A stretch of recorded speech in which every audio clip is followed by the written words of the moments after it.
बिस्मिल्लाहिर्रहमानिर्रहीम। Dear students, अस्सलाम वालेकुम। उम्मीद है आप सब लोग खैरियत से होंगे। डियर स्टूडेंट, आज हम क्लास 11 फिज़िक्स चैप्टर 7 ऑसिलेशंस, इसका जो पहला टॉपिक है सिंपल हार्मोनिक मोशन, उससे रिलेटेड मल्टीपल चॉइस क्वेश्चंस और उनका सलूशन डिस्कस करेंगे। तो आइए आज के लेक्चर का आगाज़ करते हैं। MCQ number 1, The to and fro motion of a body about its mean position is called। किसी भी ऑब्जेक्ट का मीन पोजीशन के अबाउट जो टू एंड फ्रो मोशन होता है उसे क्या क्या कहा जाता है। ये 4 पॉसिबल ऑप्शंस हैं। तो डियर स्टूडेंट, जो टू एंड फ्रो मोशन होता है किसी भी ऑब्जेक्ट का, वो एक्चुअली इस तरह से होता है जैसे ये एक पेंडुलम है, वो अपनी मीन पोजीशन के अबाउट मूव कर रहा है, इसका ये motion to and fro motion कहलाता है। इसे बोला जाता है वाइब्रेटरी मोशन। तो करेक्ट ऑप्शन डी होगा, vibratory motion. MCQ number 2, a vibratory motion which repeats itself in equal intervals of time is called. ऐसा वाइब्रेटरी मोशन जो इक्वल टाइम इंटरवल के बाद रिपीट हो उसे क्या बोला जाता है। ये 4 पॉसिबल ऑप्शंस हैं। लेट ये डायग्राम आप देखें, इसमें हमारे पास एक सिंपल पेंडुलम है। जब हम इसे ए पॉइंट तक डिस्प्लेस करके इसे छोड़ देते हैं तो ये ऑसिलेट करना शुरू कर देता है बिटवीन ए एंड सी। अगर ये इक्वल टाइम इंटरवल के बाद अपने मोशन को रिपीट करता है तो ऐसा मोशन पीरियोडिक मोशन कहलाता है। तो करेक्ट ऑप्शन डी होगा। MCQ number 3, a vibratory motion in which acceleration of the body is directly proportional to its displacement and always directed towards mean position is called. एक ऐसा vibratory motion जिसमें किसी भी object का जो acceleration होता है वो डिस्प्लेसमेंट के डायरेक्टली प्रोपोर्शनल होता है और उसकी डायरेक्शन हमेशा मीन पोजीशन की तरफ होती है, उसे क्या कहते हैं। ये 4 पॉसिबल ऑप्शन हैं। हमने इससे पहले पढ़ा है कि अगर वाइब्रेटरी मोशन, ऐसा वाइब्रेटरी मोशन जिसमें एक्सेलरेशन डिस्प्लेसमेंट के डायरेक्टली प्रोपोर्शनल हो और हमेशा मीन पोजीशन की तरफ हो, उसे बोला जाता है सिंपल हार्मोनिक मोशन। तो इसमें करेक्ट ऑप्शन सी होगी। MCQ number 4, the wave form of simple harmonic motion is. Simple harmonic motion की वेव फॉर्म कैसी होती है। ये 4 पॉसिबल ऑप्शंस हैं।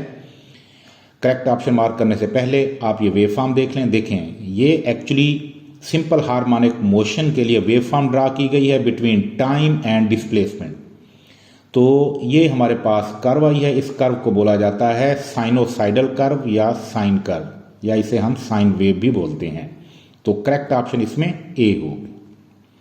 MCQ number 5, the force which brings the body back to its equilibrium position is called.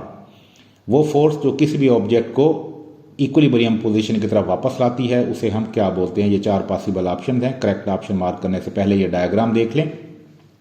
देखें, ये mess spring system है। जब हम फोर्स एक्सर्ट करके इस मैस को मीन पोजीशन से एक्सट्रीम पोजीशन तक लेके आते हैं और यहाँ पे हम इसे छोड़ देते हैं तो स्प्रिंग इसके ऊपर फोर्स एक्सर्ट करके इसे वापस मीन पोजीशन की तरफ लाता है। तो ये जो स्प्रिंग फोर्स एक्ट कर रही है इस मैस के ऊपर, जो इसे मीन पोजीशन की तरफ वापस लाती है, इसे बोला जाता है रीस्टोरिंग फोर्स। तो करेक्ट ऑप्शन इसमें बी होगा, restoring force. MCQ number 6, in simple harmonic motion the restoring force is directly proportional to. Simple harmonic motion में रीस्टोरिंग फोर्स किसके प्रोपोर्शनल होती है। ये 4 पॉसिबल ऑप्शंस हैं। करेक्ट ऑप्शन मार्क करने से पहले आप ये रिलेशन देख लें। ये हमारे पास रीस्टोरिंग फोर्स की रिलेशन है, F is equal to -kx। इस रिलेशन से हमें पता चल रहा है कि रीस्टोरिंग फोर्स डिस्प्लेसमेंट के डायरेक्टली प्रोपोर्शनल होती है। तो correct option is C. MCQ number 7, in simple harmonic motion the acceleration of a body is directly proportional to. Simple harmonic motion में एक्सेलरेशन किसके प्रोपोर्शनल होता है। ये 4 पॉसिबल ऑप्शंस हैं। करेक्ट ऑप्शन मार्क करने से पहले आप ये एक्सेलरेशन की रिलेशन देख लें। इस रिलेशन के मुताबिक एक्सेलरेशन जो है वो डिस्प्लेसमेंट के डायरेक्टली प्रोपोर्शनल होता है। तो करेक्ट ऑप्शन इसमें सी है। MCQ number 8, the acceleration of a body performing the simple harmonic motion depends upon. एक ऑब्जेक्ट जिसका मोशन सिंपल हार्मोनिक होगा उसका एक्सेलरेशन किस फैक्टर पे डिपेंड करेगा। ये 4 पॉसिबल ऑप्शंस हैं। करेक्ट ऑप्शन मार्क करने से पहले आप ये रिलेशन देख लें। इस रिलेशन में आप देख रहे हैं कि जो एक्सेलरेशन है सिंपल हार्मोनिक मोशन में वो डिस्प्लेसमेंट के डायरेक्टली प्रोपोर्शनल होता है। इट मीन एक्सेलरेशन जो है वो डिस्प्लेसमेंट पे डिपेंड करता है। तो करेक्ट ऑप्शन इसमें सी होगा। MCQ number 9, the mathematical expression for the restoring force is. Restoring force की मैथमेटिकल फॉर्म क्या है, मैथमेटिकल एक्सप्रेशन क्या है, ये 4 पॉसिबल ऑप्शंस हैं। एक्चुअली जो रिस्टोरिंग फोर्स होती है वो अप्लाइड फोर्स के इक्वल बट ऑपोजिट होती है। तो अगर आप इसमें चारों ऑप्शंस में डी ऑप्शन देखें तो ये रिस्टोरिंग फोर्स होती है, F is equal to minus K X. तो मैथ स्प्रिंग सिस्टम में जो रिस्टोरिंग फोर्स एक्ट करती है वो ये होती है माइनस के एक्स। ये रिस्टोरिंग फोर्स मैथ को मीन पोजीशन की तरफ वापस लेके आती है। तो correct option D. MCQ number 10, the SI unit of spring constant is. Spring constant का SI यूनिट क्या होगा, ये 4 पॉसिबल ऑप्शंस हैं। करेक्ट ऑप्शन मार्क करने से पहले हम इसे सॉल्व कर लेते हैं। हमें पता है कि स्प्रिंग कांस्टेंट के इक्वल होता है फोर्स डिवाइडेड बाय एक्सटेंशन। तो स्प्रिंग कांस्टेंट का यूनिट इक्वल होगा फोर्स का यूनिट डिवाइडेड बाय एक्सटेंशन का यूनिट। फोर्स का यूनिट न्यूटन होता है और एक्सटेंशन मीटर में मेजर की जाती है। तो करेक्ट ऑप्शन इसमें होगी न्यूटन पर मीटर। तो सी ऑप्शन इसमें ठीक है। MCQ number 11, the unit of spring constant in terms of base unit is. Spring constant base unit उसका क्या होगा, या स्प्रिंग कांस्टेंट का जो यूनिट है अगर उसे हम बेस यूनिट की फॉर्म में लिखना चाहें तो वो क्या होगा। ये 4 possible option. Correct option mark करने से पहले हम इसे सॉल्व कर लेते हैं। देखें, K इक्वल होता है F ओवर X के।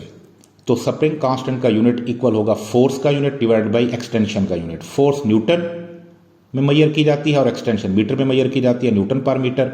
अब न्यूटन जो है ये किलोग्राम मीटर पर सेकंड स्क्वायर के इक्वल होगा, आगे आ जाएगा पर मीटर। तो पर मीटर और मीटर कैंसिल हो जाएंगे, बाकी हमारे पास बच जाएगा किलोग्राम पर सेकंड स्क्वायर। तो यहां पे न्यूटन कैसे किलोग्राम मीटर पर सेकंड स्क्वायर के इक्वल आ गया, उसके लिए ये देखें, आपको पता है न्यूटन के सेकंड लॉ के मुताबिक FMA के इक्वल होता है। फोर्स का यूनिट न्यूटन, मास का किलोग्राम और एक्सेलरेशन का मीटर पर सेकंड स्क्वायर। तो लिहाजा हमने न्यूटन की जगह यहां पे किलोग्राम मीटर पर सेकंड स्क्वायर लिखा था। तो सोल्यूशन के बाद हमारे पास यूनिट आया किलोग्राम पर सेकंड स्क्वायर। तो इट मीन स्प्रिंग कांस्टेंट का जो यूनिट है बेस यूनिट की फॉर्म में लिखा जाएगा किलोग्राम पर second square. C option correct. MCQ number 12, the SI unit of spring constant is identical with that of. Spring constant का जो यूनिट है वो किस क्वांटिटी के यूनिट जैसा होता है। ये 4 पॉसिबल ऑप्शंस हैं। करेक्ट ऑप्शन मार्क करने से पहले आप ये रिलेशन देख लें। एक्चुअली जो स्प्रिंग कांस्टेंट है इसका यूनिट सरफेस टेंशन के यूनिट के आइडेंटिकल होता है। उसके लिए आप ये रिलेशन देख लें। सरफेस टेंशन गैमा ये इक्वल होती है force applied per unit length. Force का यूनिट न्यूटन और लेंथ का मीटर होता है, न्यूटन पर मीटर। और हमें पता है स्प्रिंग कांस्टेंट का यूनिट भी न्यूटन पर मीटर होता है। तो करेक्ट ऑप्शन इसमें बी होगा। MCQ number 13, the dimension of spring constant are. Spring constant के डायमेंशन क्या हैं, उसके लिए 4 पॉसिबल ऑप्शन है हमारे पास। ये हम सॉल्व कर लेते हैं। हमें पता है स्प्रिंग कांस्टेंट के इक्वल होता है force divided by extension. Newton के लॉ सेकंड लॉ के मुताबिक फोर्स FMA के इक्वल होती है डिवाइडेड बाय एक्सटेंशन। अब M ये मास है तो इसके डायमेंशन कैपिटल M होंगे। एक्सेलरेशन का यूनिट होता है मीटर पर सेकंड स्क्वायर, लिहाजा इसके डायमेंशन होंगे LT⁻²। और एक्सटेंशन इसको मीटर में मेजर किया जाता है, मीटर लेंथ का यूनिट होता है, तो ये लेंथ के डायमेंशन आ जाएंगे। ऊपर और नीचे लेंथ के डायमेंशन कैंसिल, बाकी हमारे पास रह जाएगा MT⁻² और ये डायमेंशन होंगे स्प्रिंग कांस्टेंट के। तो इन चारों में सी ऑप्शन करेक्ट है। MCQ number 14, one complete round trip of A vibrating body is called. एक वाइब्रेटिंग बॉडी का कंप्लीट राउंड ट्रिप क्या कहलाता है। ये 4 पॉसिबल ऑप्शंस हैं। करेक्ट ऑप्शन मार्क करने से पहले ये डायग्राम देख लें। अगर आप इस पेंडुलम को डिस्प्लेस करके ए पॉइंट के ऊपर ले आते हैं और फिर इसे रिलीज कर देते हैं तो ये ए से सी तक जाएगा और फिर ये वापस ए तक आएगा। इस तरह से एक राउंड ट्रिप कंप्लीट हो जाएगा। इस एक राउंड ट्रिप को बोला जाता है वाइब्रेशन। तो करेक्ट ऑप्शन इसमें सी होगी। MCQ number 15, the maximum distance which A vibrating body covers from mean position in simple harmonic motion is called. Simple harmonic motion में वाइब्रेटिंग बॉडी मीन पोजीशन के किसी भी तरफ ज्यादा से ज्यादा जो डिस्टेंस कवर करती है उसे क्या बोलते हैं हम। ये 4 पॉसिबल ऑप्शंस हैं। तो करेक्ट ऑप्शन मार्क करने से पहले ये डायग्राम देख लें। देखें, ये मीन पोजीशन है। जब आप इस मैस को पुल करके यहाँ एक्सट्रीम पोजीशन के ऊपर लेके आएंगे तो ज्यादा से ज्यादा डिस्टेंस कवर करेगा ये मैस, और ये ज्यादा से ज्यादा डिस्टेंस जो है ये एम्पलीट्यूड कहलाता है, जिसे हमने यहाँ पे ए से डिनोट किया गया है। तो करेक्ट ऑप्शन इसमें होगा एम्पलीट्यूड। ए ऑप्शन इसमें करेक्ट है। MCQ number 16, the time required to complete one vibration is called. एक वाइब्रेशन कंप्लीट करने के लिए जो टाइम रिक्वायर होता है उसे क्या बोलते हैं? ये 4 पॉसिबल ऑप्शंस हैं। करेक्ट ऑप्शन मार्क करने से पहले ये डायग्राम देख लें। देखें, जब हम डिस्प्लेस करके पेंडुलम को ए पॉइंट के ऊपर लेके आते हैं और इसे छोड़ देते हैं तो ये ए से सी यानी दूसरी एक्सट्रीम पोजीशन पे जाएगा और सी से वापस ए पॉइंट के ऊपर आएगा जहां से हमने इसे रिलीज किया था। इस तरह से ये इसकी एक वाइब्रेशन कंप्लीट हो जाएगी और एक वाइब्रेशन कंप्लीट होने में जो टाइम लगेगा उसे बोला जाएगा time period. Correct option is a. MCQ number 17, number of vibration पर सेकंड इज कॉल्ड। एक सेकंड में जो वाइब्रेशंस कंप्लीट होती हैं उसे क्या बोला जाता है? ये 4 पॉसिबल ऑप्शंस हैं। एक्चुअली नंबर ऑफ वाइब्रेशन पर सेकंड ये फ्रीक्वेंसी कहलाती है वाइब्रेटिंग बॉडी की, तो करेक्ट ऑप्शन इसमें बी होगा।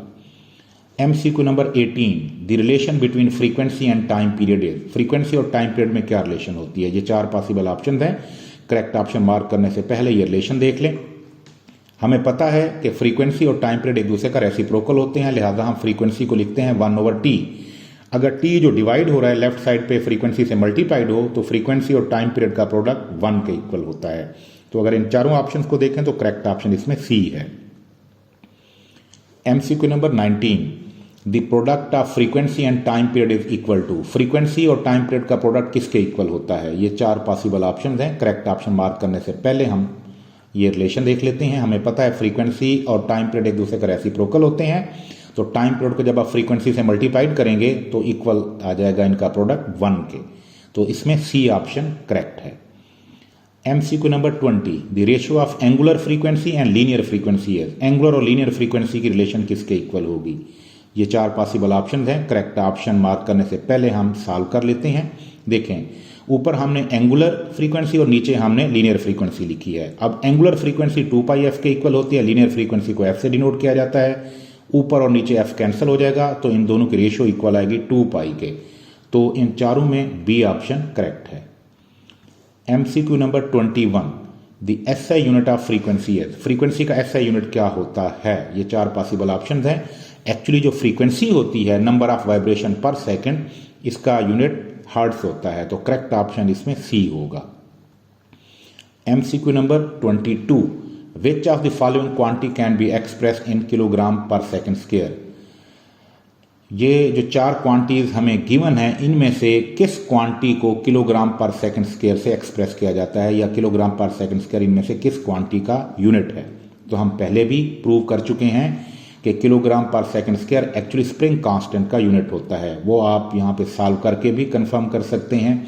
हमें पता है स्प्रिंग कांस्टेंट के इक्वल होता है फोर्स डिवाइडेड बाई एक्सटेंशन, तो स्प्रिंग कांस्टेंट का यूनिट इक्वल होगा फोर्स का यूनिट डिवाइडेड बाई एक्सटेंशन का यूनिट। फोर्स को न्यूटन और एक्सटेंशन को मीटर में मेजर किया जाता है, ऊपर आके पर मीटर बन जाएगा। अब न्यूटन इक्वल होता है किलोग्राम मीटर पर सेकंड स्क्वायर के, मल्टीप्लाइड बाई पर मीटर, मीटर और पर मीटर कैंसिल हो जाएंगे तो हमारे पास यूनिट बचेगा किलोग्राम पर सेकंड स्क्वायर। तो कंफर्म हो गया कि किलोग्राम पर second square actually spring constant का यूनिट होता है, तो करेक्ट ऑप्शन इसमें ए होगा। MCQ number 23, the displacement of A vibrating body at equilibrium position is. Equilibrium या मीन पोजीशन पे वाइब्रेटिंग बॉडी का डिस्प्लेसमेंट कितना होता है? ये 4 पॉसिबल ऑप्शंस हैं। करेक्ट ऑप्शन मार्क करने से पहले आप ये डायग्राम देख लें। इस डायग्राम में देखें, ये जो सेंट्रल पोजीशन आपको नजर आ रही है वो इसको इक्विलिब्रियम या मीन पोजीशन बोला जाता है। तो इक्विलिब्रियम या मीन पोजीशन के ऊपर वाइब्रेटिंग बॉडी का डिस्प्लेसमेंट 0 के इक्वल होता है, तो करेक्ट ऑप्शन इसमें सी है। MCQ number 24, the displacement of A vibrating body at extreme position is. एक वाइब्रेटिंग बॉडी का डिस्प्लेसमेंट एक्सट्रीम पोजीशन पे कितना होता है? ये 4 पॉसिबल ऑप्शंस हैं। करेक्ट ऑप्शन मार्क करने से पहले ये डायग्राम देख लें। देखें, ये राइट एक्सट्रीम पोजीशन है और ये लेफ्ट एक्सट्रीम पोजीशन है। जब एक ऑब्जेक्ट एक्सट्रीम पोजीशन में पहुंचता है तो वो ज्यादा से ज्यादा डिस्टेंस कवर करता है, यानी एक्सट्रीम पोजीशन के ऊपर वाइब्रेटिंग बॉडी का जो डिस्प्लेसमेंट है वो ज्यादा से ज्यादा यानी मैक्सिमम होता है, और उसे हम नॉर्मली x0 से डिनोट करते हैं। तो displacement of vibrating body at extreme position will be maximum. B option is correct.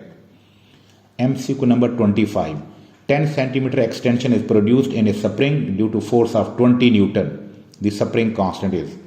जब 20 न्यूटन की फोर्स हम एक्सर्ट करते हैं स्प्रिंग के ऊपर तो उसमें 10 सेंटीमीटर एक्सटेंशन प्रोड्यूस होती है, उसका स्प्रिंग कांस्टेंट कितना होगा? ये 4 पॉसिबल ऑप्शंस हैं। करेक्ट ऑप्शन मार्क करने से पहले हम सॉल्व कर लेते हैं। हमें पता है स्प्रिंग कांस्टेंट इक्वल होता है force divided by extension. Force 20 Newton है और एक्सटेंशन है 10 सेंटीमीटर। इसे हम मीटर में कन्वर्ट कर लेंगे, 100 पे डिवाइड कर लेंगे तो ये बन जाएगा 0.1। तो नीचे हम लिखेंगे 0.1। जब इसको सॉल्व करेंगे तो ये इक्वल होगा 200 न्यूटन पर मीटर के। तो इन चारों में जो सी ऑप्शन है ये करेक्ट है। MCQ नंबर 26, ये भी 25 की तरह ही है। इसमें उसने हमें फोर्स की वैल्यू दी है 0.08 न्यूटन और एक्सटेंशन दी है 4 सेंटीमीटर और स्प्रिंग कांस्टेंट के पूछा है कितना होगा। ये 4 पॉसिबल ऑप्शन हैं। करेक्ट ऑप्शन से पहले हम इसे सॉल्व कर लेते हैं। स्प्रिंग कांस्टेंट इक्वल होता है फोर्स डिवाइडेड बाई एक्सटेंशन। ऊपर फोर्स की वैल्यू लिख दें, नीचे एक्सटेंशन 4 सेंटीमीटर है तो इसे 100 पे डिवाइड करके मीटर में कन्वर्ट कर लें। ये इक्वल होगा 0.04 मीटर के। जब आप इसे सॉल्व करेंगे then answer will be 2 newton पर मीटर। तो करेक्ट ऑप्शन डी है। MCQ नंबर 27, ये system takes 88 seconds to complete 20 oscillations. Time period of the system है, एक वाइब्रेटिंग सिस्टम है, वो 88 सेकेंड में 25 ऑसिलेशंस कंप्लीट करता है।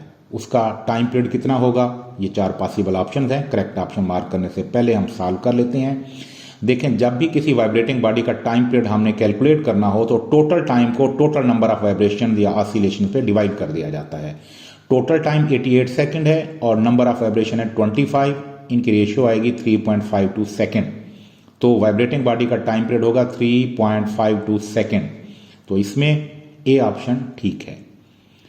MCQ number 28, a vibrating system takes 40 seconds to complete 20 oscillations. The frequency of oscillation of the system is, एक vibrating system है, वो 40 सेकंड में 20 ऑसिलेशंस कंप्लीट करता है। हमने उसकी फ्रीक्वेंसी फाइंड आउट करनी है। ये 4 पॉसिबल ऑप्शंस हैं। करेक्ट ऑप्शन मार्क करने से पहले आप ये सोल्यूशन देख लें। देखें, किसी भी वाइब्रेटिंग बॉडी की जो फ्रीक्वेंसी है वो एक्चुअली इक्वल होती है number of oscillation divided by total time. अब नंबर ऑफ ऑसिलेशन जो हमें गिवन है स्टेटमेंट में 20 हैं और टोटल टाइम टेकन ये है 40 सेकेंड। इसको जब आप सॉल्व करेंगे then answer will be 0.5 hertz. तो ये फ्रीक्वेंसी होगी वाइब्रेटिंग बॉडी की। तो इसमें सी ऑप्शन करेक्ट है। MCQ number 29, distance covered during one vibration of an oscillating body in terms of amplitude A is, एक पूरी वाइब्रेशन के दौरान ऑब्जेक्ट टोटल कितना डिस्टेंस कवर करेगा अगर उसका एम्पलीट्यूड ए हो तो। ये 4 पॉसिबल ऑप्शन हैं। करेक्ट ऑप्शन मार्क करने से पहले ये डायग्राम देख लें और ये उसका सोल्यूशन हो गया। देखिए, हम सपोज करते हैं कि ये पेंडुलम ऑसिलेट कर रहा है between 2 points D and C और आप देख रहे हैं कि इसका जो एम्पलीट्यूड है यानी मीन और एक्सट्रीम पोजीशन के दरमियान जो डिस्टेंस है वो A है। राइट साइड पे भी देख लें, लेफ्ट साइड पे भी देख लें। सपोज हम इस पेंडुलम को डिस्प्लेस करके B से C पॉइंट तक लेके आते हैं और फिर छोड़ देते हैं तो ये इस तरह से वाइब्रेट करना शुरू कर देता है। अब अगर हम इसका टोटल डिस्टेंस कैलकुलेट करें एक वाइब्रेशन के दौरान और हम स्टार्ट लें B पॉइंट से, तो पहले ये B से C पॉइंट तक जाएगा, फिर C से B पॉइंट तक वापस आएगा, फिर ये पेंडुलम B से D पॉइंट तक जाएगा, D से वापस B के ऊपर आएगा, तो एक वाइब्रेशन कंप्लीट हो जाएगी। अब अगर आपने टोटल डिस्टेंस कैलकुलेट करना हो तो ये देखें, B से C प्लस C से B ये वाला डिस्टेंस प्लस B से D प्लस D से B, ये चारों डिस्टेंसेज आप इसमें ऐड कर देंगे और हमें पता है कि जो एम्पलीट्यूड हमने यहाँ पे लिया है वो A के इक्वल लिया है, लिहाजा ये इक्वल होगा A plus A plus A plus A is equal to 4 है। तो इसका मतलब यह है कि अगर हम एम्पलीट्यूड ऑफ ऑसिलेशन A लेते हैं तो एक कंप्लीट वाइब्रेशन के दौरान ये वाइब्रेटिंग सिस्टम जो है टोटल डिस्टेंस जो कवर करेगा वो 4A के इक्वल होगा। तो करेक्ट ऑप्शन इसमें D है। MCQ number 30, distance covered by a body in one vibration is 20 centimetre. एक वाइब्रेशन के दौरान एक बॉडी जो डिस्टेंस कवर करती है वो 20 सेंटीमीटर है। The amplitude of vibration will be, उसका एम्पलीट्यूड कितना होगा। तो ये 4 पॉसिबल ऑप्शंस हैं। करेक्ट ऑप्शन मार्क करने से पहले हम सॉल्व कर लेते हैं। अभी हमने MCQ नंबर 29 में देखा कि एक कंप्लीट वाइब्रेशन के दौरान जो टोटल डिस्टेंस कवर होता है इन टर्म्स ऑफ एम्पलीट्यूड वो इक्वल होता है 4A के। लिहाजा हम यहाँ लिखेंगे total distance covered in one vibration, ये इक्वल होगा 4A के। और स्टेटमेंट में हमें गिवन है कि टोटल डिस्टेंस जो कवर होता है एक वाइब्रेशन के दौरान वो 20 सेंटीमीटर है। तो आप टोटल डिस्टेंस की जगह 20 सेंटीमीटर लिख दें। अब अगर आपने A कैलकुलेट करना है तो इसके साथ जो 4 है वो लेफ्ट साइड पे आके 20 पे डिवाइड होगा, तो 20/4 5 सेंटीमीटर। तो इसका मतलब है इस वाइब्रेटिंग सिस्टम का एम्पलीट्यूड 5 सेंटीमीटर होगा। करेक्ट ऑप्शन इसमें B है। MCQ number 31 a spring of spring constant K is cut into two equal parts. एक स्प्रिंग को दो बराबर हिस्सों में हम काट देते हैं, उसका स्प्रिंग कांस्टेंट के है। The spring constant of each part, तो हम जिन दो हिस्सों में स्प्रिंग को काट देंगे हर हिस्से का स्प्रिंग कांस्टेंट कितना होगा। ये 4 पॉसिबल ऑप्शन हैं। करेक्ट ऑप्शन मार्क करने से पहले हम इसे सॉल्व कर लेते हैं। देखें, ओरिजिनल स्प्रिंग कांस्टेंट जो है के वो इक्वल होता है F/x के। जब आप स्प्रिंग को दो हिस्सों में काट देंगे तो हर हिस्सा जो है उसकी लेंथ यानी extension x prime for equal force ये इक्वल होगी x/2 के। तो अब न्यू स्प्रिंग कांस्टेंट जो होगा k प्राइम ये इक्वल होगा force F divided by new extension x prime. F अब x प्राइम जो है आप देख रहे हैं यहाँ पे x/2 के इक्वल होगा, तो यहाँ पे आ जाएगा x/2, ये 2 ऊपर आ जाएगा, बाकी हमारे पास बच जाएगा F/x ब्रैकेट में, और F/x हमें पता है ये ओरिजिनल स्प्रिंग कांस्टेंट के इक्वल है, तो ये इक्वल आ जाएगा 2k के। तो इट मीन जब आप एक स्प्रिंग को दो हिस्सों में काट देंगे तो हर हिस्से का जो स्प्रिंग कांस्टेंट है वो पहले से डबल हो जाएगा। तो इसमें करेक्ट ऑप्शन बी है 2k। MCQ number 32 the acceleration displacement graph of a body executing simple harmonic motion is. Simple harmonic motion में जो एक्सेलरेशन और डिस्प्लेसमेंट ग्राफ होता है वाइब्रेटिंग बॉडी का वो कैसा होता है। ये 4 पॉसिबल ऑप्शन है। करेक्ट ऑप्शन मार्क करने से पहले आप ये रिलेशन और ये डायग्राम देख लें। देखिए, हमें पता है कि सिंपल हार्मोनिक मोशन में जो ऑब्जेक्ट का एक्सेलरेशन होता है वो डिस्प्लेसमेंट के डायरेक्टली प्रोपोर्शनल होता है, और जब दो फिजिकल क्वांटिटीज डायरेक्टली प्रोपोर्शनल होती हैं तो उनके दरमियान जो ग्राफ होता है वो हमेशा स्ट्रेट लाइन होता है। लिहाजा एक्सेलरेशन और डिस्प्लेसमेंट ग्राफ जो है सिंपल हार्मोनिक मोशन के लिए एक स्ट्रेट लाइन होगा। तो ये रेड जो लाइन आपको नजर आ रही है ये एक्चुअली ग्राफ है between acceleration and displacement for simple harmonic motion. तो करेक्ट ऑप्शन इसमें होगा A, straight line. MCQ number 33 the time displacement graph of a body executing simple harmonic motion is A. Simple harmonic motion में time और displacement के दरमियान जो graph होता है वाइब्रेटिंग बॉडी के लिए वो कैसा होता है। ये 4 पॉसिबल ऑप्शन हैं। करेक्ट ऑप्शन मार्क करने से पहले ये देखें, इसमें हमने सिंपल हार्मोनिक मोशन में वाइब्रेटिंग बॉडी के लिए टाइम और उसके डिस्प्लेसमेंट के दरमियान ग्राफ ड्रा किया है। तो वो ग्राफ हमारे पास ये कर्व आई है। इस कर्व को बोला जाता है साइनोसाइडल कर्व या साइन कर्व। तो हम कह सकते हैं कि सिंपल हार्मोनिक मोशन में टाइम और डिस्प्लेसमेंट के दरमियान जो ग्राफ होता है वो एक्चुअली साइन कर्व होती है। तो करेक्ट ऑप्शन इसमें बी होगा। डियर स्टूडेंट, आज का लेक्चर यहां तक कंप्लीट हुआ। उम्मीद है सिंपल हार्मोनिक मोशन से रिलेटेड जो मल्टीपल चॉइस क्वेश्चंस हैं वो और उनका सोल्यूशन आपको समझ आ गया होगा। इंशाल्लाह अगली मर्तबा एक नए लेक्चर के साथ आपसे मुलाकात होगी। तब तक अल्लाह हाफिज़।